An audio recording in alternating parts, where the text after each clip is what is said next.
pemahaman Bapak Ibu bagaimana menyusun kisi-kisi soal. Jadi konsep dan teori kisi-kisi penulisan soal. Yang ketiga, praktik menyusun kisi-kisi soal US.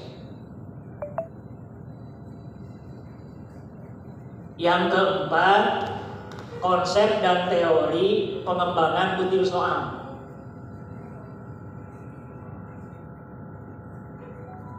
Yang kelima, praktik membuat soal. Membuat atau menyusun soal? Bapak Ibu menyusun soal atau membuat soal? Membuat soal, karena soal belum ada.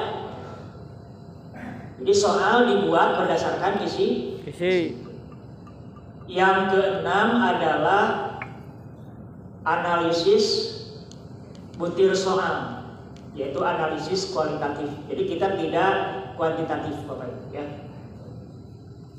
Bapak Ibu sudah paham analisis kualitatif dan kuantitatif? Ya, nggak apa-apa, nggak dijawab juga.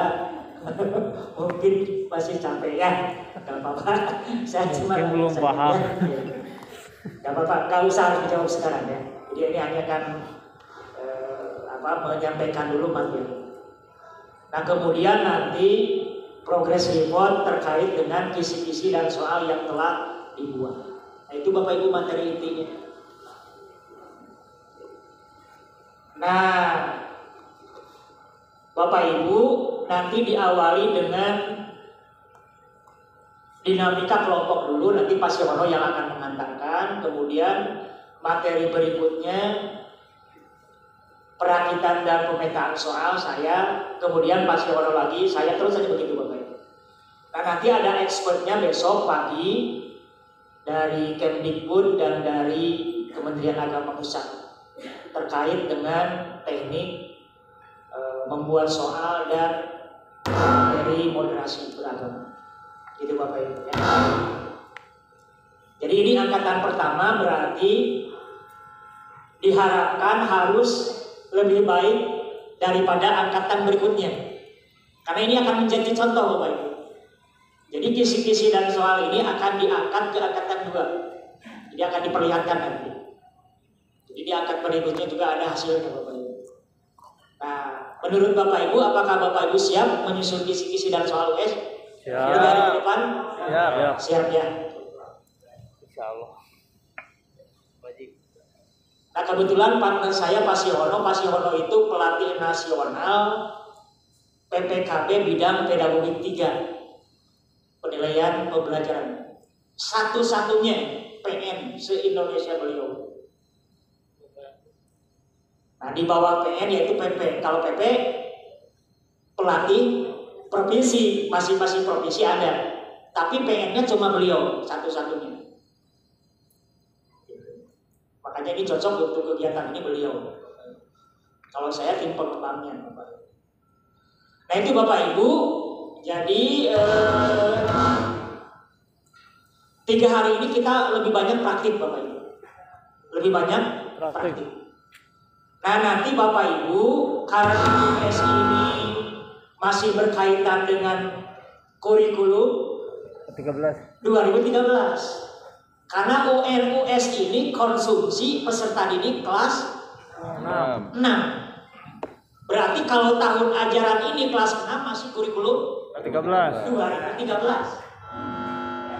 Jadi jangan ada yang menanyakan apakah menggunakan kurikulum Merdeka atau kurikulum 2013. Ya sudah jelas. Jadi kelas 6 tahun ajaran ini, bahkan tahun ajaran depan masih kurikulum 2013. Kecuali 14 tahun ini dan 1245 tahun depan.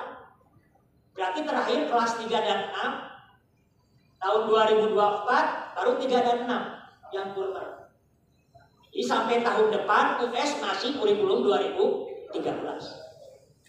Saya kira itu Bapak Ibu ya, jadi nggak usah diperdebatkan. Terkait materi kurikulum Merdeka nanti di kegiatan lainnya saja Bapak Ibu ya. Tetapi kalau nanti Bapak Ibu ingin konfirmasi terkait dengan perbandingan di kurikulum Merdeka dan kurikulum 2013, saya dan Pak Siono penulis langsungnya, ATP dan EMA-nya, termasuk Pak Nasir tadi yang di depan. Beliau juga penyusun ATP EMA juga sama. Itu Bapak Ibu ya. Jadi silakan nanti berdiskusi saja, tapi kita fokus kepada produk yang akan dihasilkan 3 hari ke depan. Sebagaimana yang disampaikan oleh Pak Kasih tadi, kita harus fokus, kita harus bersungguh-sungguh, karena Bapak Ibu perwakilan kabupaten kota yang tidak diundang semuanya.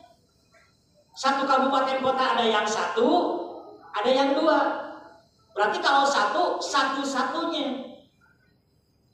Bapak Ibu yang diundang. Berarti nggak Bapak Ibu? Nah, jadi harus mohon untuk dimaksimalkan kegiatan ini, ya, dioptimalkan sehingga akan menghasilkan produk yang memang diharapkan oleh panitia, dalam hal ini Subdit PAISD SDLB. Itu Bapak Ibu ya untuk awalan. Berikutnya materi yang pertama yaitu Pak Siono. Silakan Pak Siono.